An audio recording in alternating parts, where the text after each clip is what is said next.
আসসালামু আলাইকুম। আমাদের পুকুরে মাছ ধরা হবে, যার কারণে পুকুরের পানিগুলো সরানো হচ্ছে মোটরের সাহায্যে।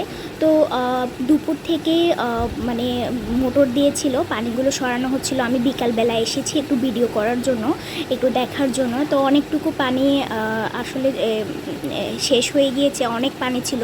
আর পুকুরটার গভীরতা অনেক বেশি। আর সামনে রাস্তা হওয়ার কারণে, রাস্তা বড় করার কারণে আমাদের পুকুর থেকে মাটি কাটিয়ে মানে রাস্তাতে দিয়ে দেওয়া হয়েছে। তো আচ্ছা, যাই হোক, এই যে দেখেন, পরের দিন এটা সকালবেলার ভিডিও। সবাই মাছ ধরছে আর আমি এখানে ভিডিও করছি। তো কিন্তু এখানে বড় মাছ পাওয়াই যায়নি বলতে গেলে, সব ছোট মাছ ছিল। তারপরও যতটুকু পাওয়া গিয়েছে আলহামদুলিল্লাহ, অনেকগুলো ছোট মাছ পাওয়া গিয়েছে। এগুলো মানে পরিষ্কার করা হচ্ছিল, ভালো করে ধুয়ে পরিষ্কার করে নিচ্ছে।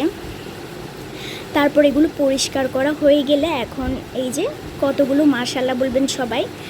তারপর এগুলো পরিষ্কার করা হয়ে গেলে এখন এগুলো ভাগ করা হবে, সবার জন্য ওভাবে ভাগ করে নিচ্ছে। তো আজকের ভিডিওটা এই পর্যন্ত, দেখা হবে অন্য কোনো ভিডিওতে। সবাই ভালো থাকবেন, আল্লাহ হাফেজ।